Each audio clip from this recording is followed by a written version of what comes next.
Hi, my name is Nikko. I'm the executive chef at Lux Appliance Studio. I'm so excited to have you here today. We're cooking with food life.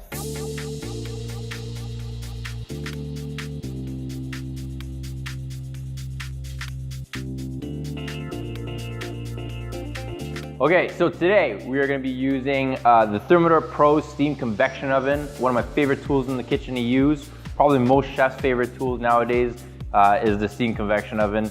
Really great tool to use whenever you're roasting, if you're cooking, if you're baking, if you need to steam anything. It can also reheat food. It does a whole bunch of different stuff. A lot of people are kind of shy about steam ovens because they don't know the full functionality of what a steam oven does, or they just think it steams. Well, I'm here to tell you today that it will probably be one of the best tools you can purchase. So today we are going to be making a one-stir risotto in the steam convection oven. Yes, I said we are making a risotto in the steam convection oven.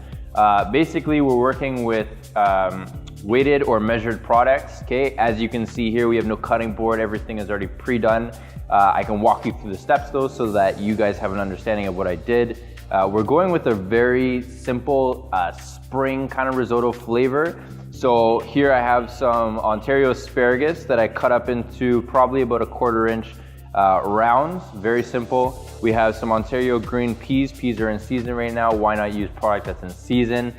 We have measured arborio rice. Very important that you use arborio rice to make risotto because it holds a lot of starch, and as it cooks, the starch releases and basically creates a sauce. That's what we're looking for when we're making risotto. So 1 1/4 cups arborio rice. I have probably about a half a white onion here. You can use whatever other onions you want. Spanish onions, if you're making maybe a beet risotto, you could use red onions to really bring some more brightness and flavor into that dish. We're looking for that color when we're talking about beet risottos. But for the most part, white onions are a little bit more on the subtle side. They kind of bring in a really nice simple flavor. Doesn't overpower anything, and it won't change the color. That's what I'm trying to do here, is I'm trying to keep the color a really nice green, light textures, okay? And we also have, I would say, about 5 garlic cloves that I've minced, and that was just very simple. And some of my other videos, if you haven't watched them already, go check them out. But we have a nice rocking chop motion. I show you how to actually do a small dice. So if you're not comfortable with your small dices or your medium dices or you're mincing yet, go watch those videos. I'll give you a little tutorial on how those are done. So this recipe, like I said, very simple. I didn't mention over here, we have 2 cups of chicken stock. If you can make homemade chicken stock, I highly recommend it. Big boost of flavor. Obviously with stock, it comes in so many different realms. You can do it in chicken, you can do fish, you can do veg, whatever your preference is, it will work with this recipe. Just make sure you have 2 cups. I also have 1/3 cup of white wine. Again, we're sticking with white because we want the color to be light. If you were to do this in a beet risotto, again, going back to the beets, you would probably want to use a red wine, and that would just help enhance the color of your dish. So, very straightforward. We're literally just gonna add all of our ingredients into our tray, non-perforated. Make sure there's no holes in your tray. You don't want any of the water, you don't want any of the liquid leaching out. We're gonna throw our spring peas in there. We're gonna throw our Ontario asparagus in there. And just like this, we're gonna pour in our chicken stock.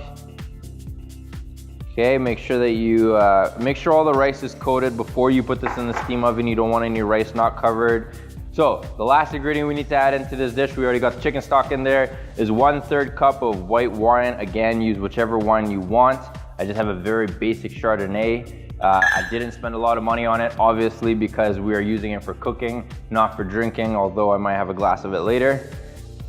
Quick little tidbit, make sure you shake it a little bit, get all the rice coated within your liquid. And this whole tray now basically goes into our Pro Steam Convection Oven by Thermador. The temperature is set to 325. We are on steam convection mode. It will cook for 12 minutes. At that 12-minute marker, we will pull the tray out. We want to make sure to take a spoon and basically take anything that's stuck in the corners, because that's where it's going to cook the fastest. Push that back into the middle so we keep it covered in the liquid that it's cooking in. That will make sure it stays moist. We're gonna put it in roughly for about 11 to 12 minutes. I found that 11 minutes sometimes gives you that really nice creamy consistency. That extra minute sometimes can cook it a little too far. So just check it after 11 minutes the second time, and we'll see where it goes. All right, so we're here at the Thermador Pro Steam Convection Oven, one of my favorite tools, as I said earlier, in the kitchen. As you can see here, we got a whole bunch of different modes that we can go into. This model itself is a little bit more on the commercial side, I would say. It's got the knobs, it's more stainless steel, chiseled. In my opinion, I love it. It looks awesome. Big features when you put this into your kitchen. It's a really nice staple. A lot of people are gonna look at this and go, what is that? Long story short, we got the steam convection set to 325. Okay, I can see that I got steam convection over here. And as you can see, just place it into the middle. I wanna make sure that the air is circulating around the product as it's cooking. Once the timer goes off, remember we have to come back. We're gonna give it a nice little stir, make sure we get all the corners. Bring that into the middle, make sure everything is covered with liquid. Once that's done, we're gonna put it back in for roughly another 11 to 12 minutes. We'll check it at 11 minutes, make sure that it's still good. If it needs a little bit longer, we'll give it another minute or so. Okay, so our second timer has just gone off. And as you can see, our risotto is finished.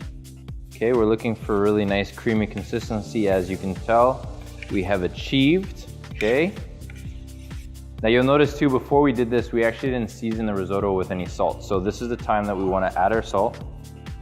And because risotto is a grain, it's a thick grain, we wanna make sure we season with lots of salt, but not too much, because we're also gonna be adding Parmesan, and Parmesan is naturally salty. So just be very careful in terms of how much you season. You don't wanna over season. If you under season, you can always add more. If you over season, you can't really take away.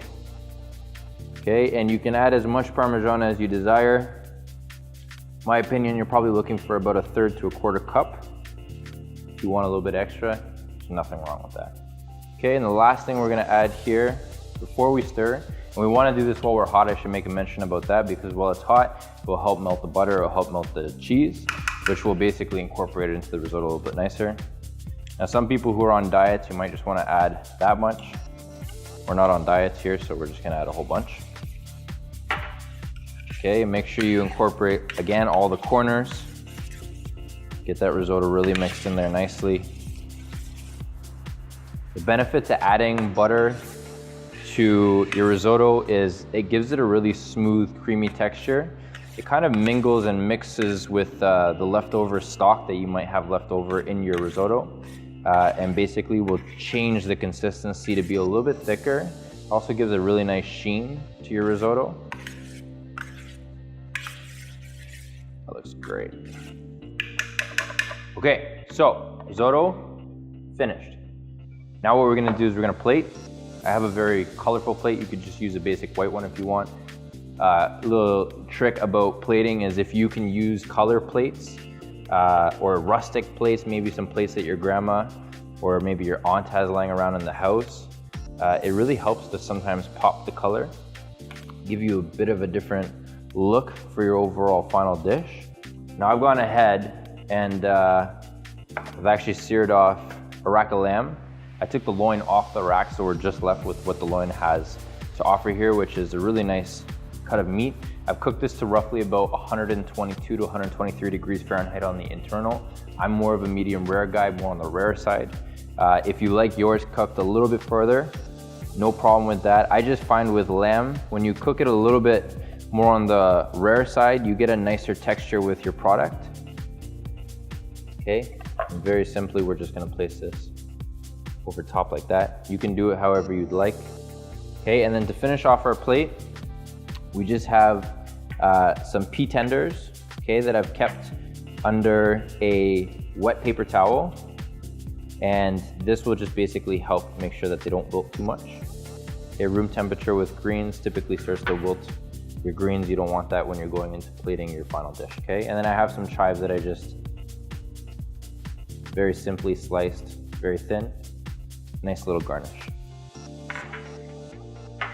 That, my friends, is your spring pea and asparagus risotto with seared rack loin of lamb and just some simple chives and pea tenders to go on top. Enjoy.